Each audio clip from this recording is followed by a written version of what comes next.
The 400i is a brand new ship from Origin Jumpworks coming in patch 3.15. Today we're going to take a look at the ship, both outside, inside, and we're going to look at all the technical specs. Today's video is brought to you by GameGlass. GameGlass allows you to take control of your ship from a tablet or phone. All the key bindings are neatly divided into well-designed shards, meaning you always have easy access to the exact features you need, regardless of what you're doing.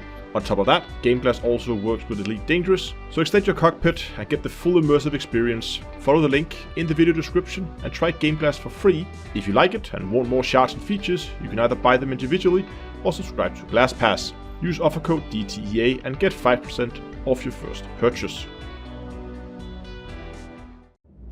So here we have it, the 400i. We're going to start with the tour around the outside, around the inside of the ship, and then we're going to look at all the hard specs, prices, and those kind of things later on. As I said, we're going to start out here at the front, where we find, at the front leg, we find two buttons. We're going to come back to these. We're just going to give you a quick tour around the ship. We have two guns mounted out here, one on either side. We also have on the side over here, as you can see from the markers, there is a airlock, meaning that you are able to dock this to stations potentially. Moving around to the rear, we see a turret here. This turret is controlled from the cockpit. I don't believe they are pilot controlled, but there are seats in there that allow you to take control of these turrets in the cockpit. We'll see those seats when we get to the cockpit. So the right hand button here does not open up into the ship. It actually opens up the forward garage. Now out here in the nose of the ship is a tiny little garage. This is intended to hold the X1, the little hover bike that's going to come at some point. It's not really, you can't really put much in here. You might be able to squeeze a dragonfly in here. I don't think you can. It's going to be a tight fit, as you can see. Not much room in here, but just enough to hide a small hover bike. The right hand button opens up the entrance to the ship. As you can see here, ramp falls down with stairs on it, and an opening in the belly of the ship opens up. This takes us up to this little entrance area. We can see the hangar up here through the glass where we were before, and we also have what I believe is the gravity generator sitting here on display when you enter the ship. Up here you will also find plenty of lockers with room to store suits. Okay, makes sense, you store all your space suits out here at the entrance. We also see the other side of that that docking collar, which also opens here. All the buttons of the ship, by the way, is opened through buttons on the walls, which is pretty nice. There we see a double door opening up, and there we have the docking collar. If you open this door up and move further back into the ship, we get to these two storage areas. We can see that they are intended for climate controlled. This is an exploration ship, and if we go in here, we get access to ship modules, which are hiding behind panels in here and here. Similar thing on the other side, another climate control little storage room with more modules stored in here. If we move further back, there we go. We have the rear garage. In here we also find escape pods, two on each side. The ship is intended for up to 4 people, I think, to crew it. There are 3 sleeping spaces on board, but we're going to come to those in a second. The garage back here, if we open this one up, is a lower down elevator or ramp. Not ramp, it's an elevator where you can drive up small vehicles. It does not take a rock. It is not wide enough to take a rock, so you have to have some relatively small vehicles on board. Moving out of the rear garage back to the storage room, on the side here we'll find the elevator to the upper deck. There is also a ladder going up in case you are missing power. You can still get to the upper deck. And we can take this elevator up to the habitation deck like so.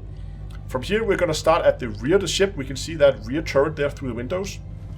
And we have a little cartography desk here. Since, as I said, this is an exploration ship, it makes sense that you back here would have something that you can use to get an overview of the system you're in if you are out using it for exploration.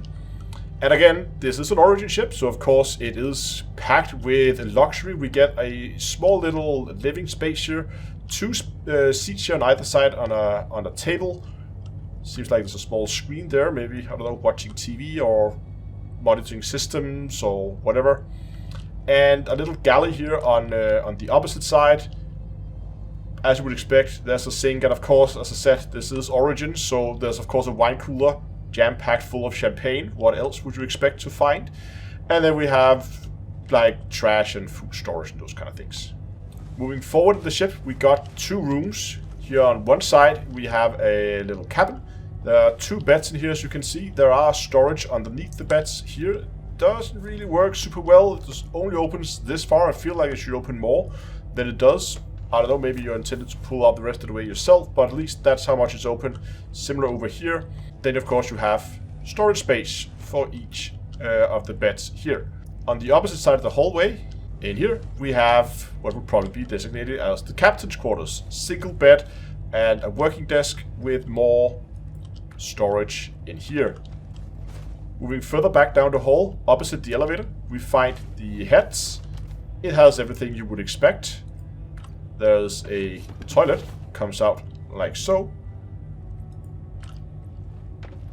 And probably a trash can, I believe that would be a trash can. You can also extend that. There's a shower there, the roof, more storage over here. And you can also, press the little button here, open up the mirror, giving you some storage space behind it for grooming items, those kind of things.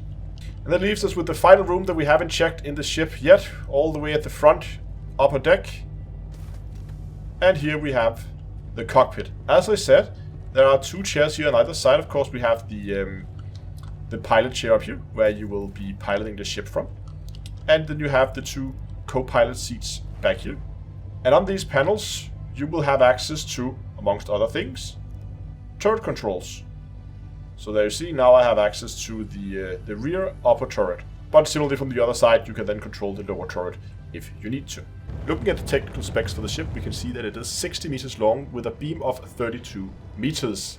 This is very comparable to the nearest competitor, which is going to be the constellation Aquila, which is 61 meters long, but with a beam of only 26 meters. However, the Aquila does feel bigger in terms of internal space, and I think the size of the ship here is a little misleading in terms of how much space you actually get inside, mainly because a lot of the space is, in terms of length, is taken up by that front hangar. And while it does have a big wide beam, a lot of it is taken up by the wings, making the livable space in the ship very small, and it feels very small at least, compared to something like a constellation. If we go and look at the internal modules, the most noticeable things, of course, is the relatively large shields you get on this. While it is on the RSI homepage listed with a medium shield, it does in fact have a large shield, which does produce quite a bit of hit points, so this can definitely take a beating if you get into trouble. Of other notable thing is a medium-sized quantum drive and also 2 medium-sized fuel tanks. This gives this ship excellent range, and it is able to, even with an excellent run drive, to make multiple trips from Crusader to Microtech. So you're not going to run out of fuel in this thing anytime soon, which of course fits the ship well, since it is an exploration ship, so you would expect it to be able to cover some serious distance without running out of fuel. In terms of weaponry, the 2 hardpoints we saw on the side of the ship, which is pilot controlled, are size 4 hardpoints, means you can either fit size 4 fixed weapons, or you can fit size 3 gimbaled weapons. The turrets at the back both consists of 2 size 3 hardpoints. So for an exploration ship, it actually packs a decent punch, especially if you can get 2 co-pilots in to get those 2 rear turrets into play as well. Now, in terms of buying options, as always with new ships, when they are introduced, they are only available for real money right now. It is 220 US plus VAT. The listed price here on screen is with 25% VAT, as we have in Denmark, but 220 plus VAT is what you're going to pay for it if you want to hand over real cash for it. In terms of in-game price, when we get it available as an in-game purchase in patch 3.16, my guess is we're probably going to be looking at 4, maybe 5 million. That is my guess, at least. We're going to be somewhere in that range in order to get this ship. But do let me know in the comment section what you think of the ship. Is it for you, or are you going to pass on this one? That's it for this time. Thanks a lot for watching, and also next time, I will see you guys in space.